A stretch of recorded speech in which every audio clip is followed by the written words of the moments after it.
गरुड़ पुराण 8वां अध्याय।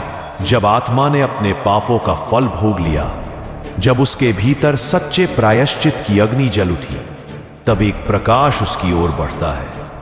यह कोई साधारण प्रकाश नहीं होता, बल्कि वह दिव्य तेज होता है जो आत्मा को मोक्ष की ओर आमंत्रित करता है।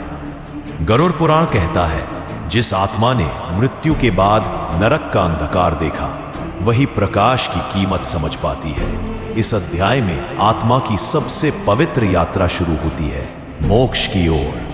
उसे अब उन मार्गों से गुजरना है जो न किसी साधारण आंखों से देखे जा सकते हैं, न किसी शब्द से पूरी तरह समझाए जा सकते हैं। यह वो क्षेत्र है जहां समय का कोई अस्तित्व नहीं, जहां केवल सत्य है और वही ईश्वर की उपस्थिति का अनुभव होता है। लेकिन मोक्ष पाना इतना सरल नहीं होता। अंतिम परीक्षा अभी भी बाकी होती है। आत्मा से पूछा जाता है, क्या तू अपने हर कर्म की जिम्मेदारी लेने को तैयार है? क्या तू हर उस व्यक्ति को क्षमा कर पाई है जिसने तुझे दुख दिया? क्या तू स्वयं को क्षमा कर पाई है? यदि आत्मा इन सभी प्रश्नों के उत्तर पूर्ण सत्यता और निर्मलता से दे पाए, तभी वह मोक्ष के उस द्वार तक पहुंचती है जहां ना पुनर्जन्म होता है, ना पीड़ा। वहां केवल शांति है, केवल दिव्यता। गरुड़ पुराण चेतावनी देता है, जो जीवन में सच्चाई से मुंह मोड़ता है, जो केवल शरीर के सुखों में डूबा रहता है, वह मोक्ष का अधिकारी नहीं बन सकता। इस अध्याय का उद्देश्य है हमें भय नहीं, चेतावनी देना है। एक चेतावनी की जीवन कोई खेल नहीं।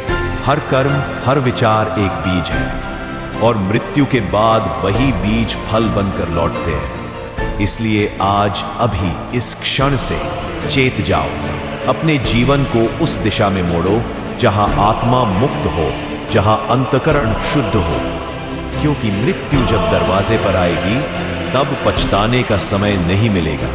गरुड़ पुराण का ज्ञान हमें इसीलिए मिला है, ताकि हम अंधकार में रहते हुए भी प्रकाश की ओर बढ़े। अगर ये ज्ञान आपके हृदय को छू गया हो, तो अभी सब्सक्राइब करें, क्योंकि आगे आने वाले अध्यायों में हम जानेंगे आत्मा की पुनः सृष्टि में भूमिका, यमलोक के और रहस्य, और उस अंतिम सत्य को जो जीवन और मृत्यु दोनों से परे है।